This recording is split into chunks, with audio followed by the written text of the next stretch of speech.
sa lahat, salamat sa Ama dahil sa Kanya, nandito tayo ngayon, nagsama-sama ngayong gabi. Salamat sa mga bisita na nagpunta, maraming salamat sa oras nyo. Appreciate lahat yung mga tumulong. Sabi nga, effort with love, salamat sa inyo. Thank you, thank you. Sa'yo anak, Jessa, happy birthday. Happy birthday, happy 18th birthday. Ang aking prinsesa ngayon ay dalaga na, napakabilis talaga ng panahon. Napakabilis! Itong bata na to talagang napakagaling, simula-simula. Ang kanyang ama ay hindi na pinasakit ang ulo. Basta lagi siyang magaling. Yun lang masasabi ko. Proud ako sa kanya. Proud, proud. Proud papa. Dahil niya... Basta, well siya, talaga parang tahimik lang siya, pero ginagawa niya yung tama para sa kanya. Hindi siya napabayaan. Although sa totoo naman, hindi naman siya napabayaan sa pagmamahal namin. Hindi siya kulang. Kaya nga sabi ko, hindi siya dapat na... Iiyak na yan! Walang dapat hanapin. Ngayon, dahil nga dalaga ka na, okay na. Okay na, boyfriend o ano. I-welcome mo siya. I-welcome mo siya sa bahay. Open tayo. Basta wag lang masyadong gabi. Ingatan mo rin siya kasi alam mo naman ang lugar natin. Pag delikado, huwag mo papapuntahin kasi...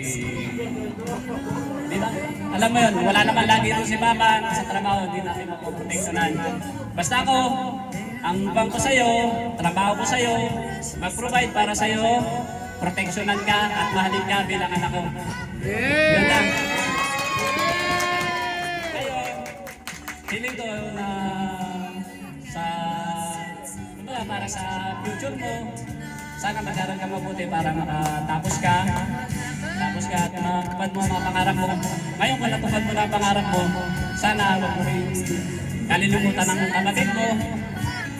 Yun lang gusto ni Papa. Alagaan ko rin siya. Pagdating ng panahon, alam mo na kung ano ibig sabihin. I love you, anak!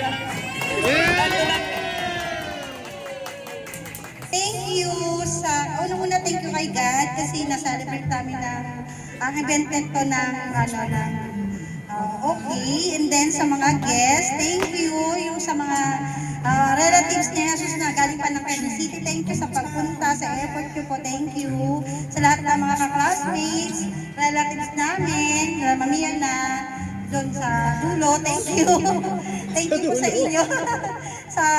sa pagpunta po sa FFP po. Ano pa ba sasabihin ko? Message ko, ayun, thank you sa lahat na nag-effort muna sa event nito. Si Love, yung talagang mastermind ng event, siya talaga yung nag-plan, kasi sabi ko simple, lang, sa bahay lang. Pero siya nag-push talaga siya na ganito, siya na daw bahala, ganon, tulong-tulong na lang. Thank you talaga. And God bless sa lahat ng mga katulong niya. Yan, sila Lord. Alam niyo na kung sino kayo sa lahat ng nagluto. Masarap daw. Masarap daw yung food. Thank you talaga sa lahat na nag-effort sa event na ito. Alam niyo na kung sino kayo. Hindi ko na. At happy birthday Joshua. Sa anak ko naman. Siyempre, isisingit ko si Iswa kasi isa rin siya sa nag-sponsor. Thank you. And then, galante.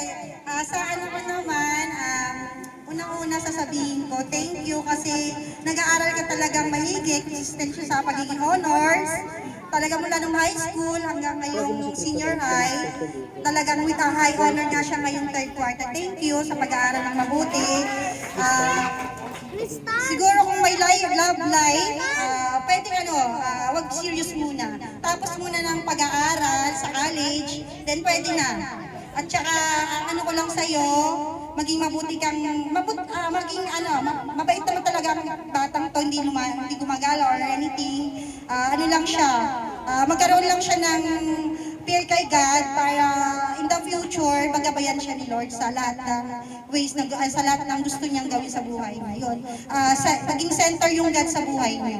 Yun lang ang hinahanap ko sa kanya. At saka magkaroon siya ng respect, lalong respect sa lahat ng mga tao, sa mga kamag-anak namin. Yun lang. At talaga namang mabait na bata yan si Diyos sa mundo. Wala naman talaga akong masabi sa pag-aaral. Maraming salamat. I love you at saka yun. Pagbutihin mo lang talaga yung pag-aaral mo at saka magpaano talaga yun. mag-aral na maigi, yun lang. Thank you. Yeah! Love you, babe. Hindi siya prepared. Malakpak! Thank you! Happy! Thank you,